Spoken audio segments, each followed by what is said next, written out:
but in the winter they would go off on their own, right? And to their own winter hunting places. So it was the beginning of the winter, and this young couple was off in one of their places. They had their home set up. It was sort of like a bark wigwam-y type thing, right? And the snow had been falling, and it had gotten really, really deep and was piling up around, and food was running low. And so the brave said, I'm going to knock on that door. He said, I'm going to go hunting, and I don't know how long it's going to take because the game has been scarce. So you stay here and don't use all the wood on the fire because this is all the wood we've got, and wait for me no matter what. And she's like, okay. And then he said, all right, I'm going. And he had his bow and arrow and his stuff. And then he went outside, he opened the door, out into the wind and the snow. She was like, see you later. He's like, okay. And then he went outside to go hunting. And then time was going by and snow was falling down and it was getting deeper and deeper. And she was like carefully making sure she didn't use lots of wood to keep in the fire kind of small, and the snow was piling up and she was getting so cold. It was so cold she had to sit really close to the fire. She didn't want to use the rest of the wood, and one day went by, 2 days went by, and 3 days went by, and he still didn't come back. And she was so hungry, but she didn't even really think about how hungry she was because she was freezing cold. She was just trying to stay close, but the fire was too small, and she kept thinking, he said not to use all the wood. So she's like, all right, I won't use all the wood. But then he wouldn't come back, and another day went by, 4 days went by, and finally she couldn't take it anymore. She was too cold, too cold. So she took the last few pieces of wood and she put them on the fire. And the fire kind of, like sprang up. And you know when you put your hands out to the fire to warm up? So she was like warming up around the fire like this. And finally some warmth was flooding back into her body, so she was feeling a lot better. But then as soon as she started to get warm again, she realized that she was really hungry, that it had been days and days and there was no food. So she was so hungry, and she's holding her hands out to the fire like this, and now she's warm, but she realizes that she's starving, and she got her hand too close to the fire, and she burned her finger. And you know how like when you burn your finger you go, ouch, like to cool it down? So she like burned her finger in the fire, and she went, ouch, and then she went, and she went, and she bit off her own finger, just out to the bone. And she's like, and then she was like, oh, that's pretty good. And then she like stuck her hand in the fire. She's like, and she ate it all up, and she's like, and pretty soon she ate her whole self up until she was nothing but like a skeleton.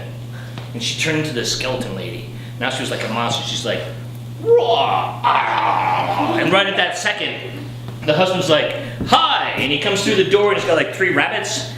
And then the skeleton lady's like, and he's like, oh my God. And he's like, who are you? And she says, I'm a skeleton lady. She's making like all clinky bone noises, And he's like, it's disgusting. And then she said, you need to give me something to eat. I'm still hungry. And he was like, okay. So he takes the rabbits and he like throws them at her, and she grabs the rabbits. And she's like, and she eats all the rabbits up. How? Suspension of disbelief.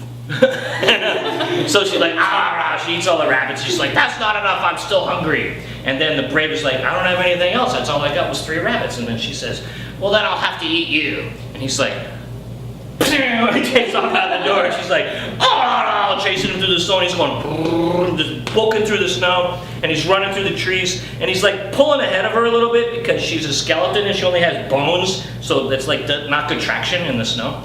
And so she's like, and he can hear the bones clickety clack off behind her. He's like, and he's running and he's running, and he comes running out of the woods, and he comes running up, and he's like, right on the edge of this huge, steep cliff. And he's like, whoa, whoa, whoa. And he hears her still back in the woods, and she's like, and he's like, what am I gonna do? And he looks over to the left, and there's like this little shack sort of on the edge of the cliff, this huge cliff. And so he runs over to it, and he's banging on the door, douche, douche, douche, douche, douche. Nothing. And he's like, douche, douche, douche, douche, douche, douche, douche, and the door opens really slowly. And there's this tiny little old lady, and she comes out, and she's got like a shawl around her shoulders, and she's all hunched over. And she looks up, and she's like, hello. And he's like, listen, there's a skeleton lady behind me who used to be my wife, long story, and she like ate all of her flesh, but now she's a monster, and she's really hungry. She had the rabbits, but now and there's nothing else, and she's like, oh, hold on, slow down, slow down. And he's like, but you have to help me. I have to get away because she's right behind me. Can you help me? You have to help me. And she said, I will help you if you get me a drink of water. And he's like, a drink of water? This is no time to have a drink of water. There's a skeleton lady behind me and she's gonna eat me and I need some help. And she said, I will help you if you get me a drink of water. So he looks around and there's like a barrel with water and like one of those dipper thingies like hanging on the wall. So he grabs it, pulls out a thing of water and he's like, here. And the old lady takes it and she goes, she says, thank you very much, follow me. And then she walks over to the edge of the cliff. And she's right on the edge of the cliff. And it's like, I don't know, like 50 or 60 feet across to the other side. And there's all trees and stuff. And she like kind of stands there like this. And then she starts to reach out and she starts to stretch like a rubber band. She's like, and she stretches all the way across this chasm until she gets to this big tree on the other side and she wraps her arms around it. And then she looks over her shoulder, she's like, walk on my back. And he's like, I don't believe this. He gets up and he's like, it's like walking across this stretchy old lady. And he gets onto the other side and he's like, and then he's like, thank you. And she goes, you're welcome. And she lets go of the tree and goes back to her regular size, right? And then she walks back over to the shed, shuts the door, she's inside. And he's like, woohoo! And he goes flying off into the woods. And right then, the skeleton lady comes bombing out of the woods herself. Oh! And she sees the door shut on the little old lady's cabin. So she goes running over, and she's like, boosh, boosh, boosh on the door. But it's more like you know, like, boom, boom, boom, where it's like a little clanky sound, right? And she's banging on the door, and the door opens. And the little old lady goes, hello. The skeleton lady's like, I'm the skeleton lady, and I have to get across too. And the old lady's like, I will help you across if you give me a drink of water. And the skeleton lady's like, I'm not gonna get you a drink of water. You need to help me get across or I'm gonna eat you instead. And the old lady goes, okay. So she goes walking over to the edge of the cliff and she like plants her feet and she starts stretching across the cliff. To the other side, and she grabs hold of the tree. The skeleton lady jumps up on her and she's like, going across. And when she's like halfway across, the old lady lets go of the tree and she goes back to her regular size. And the skeleton lady goes, no, this is awful. Right?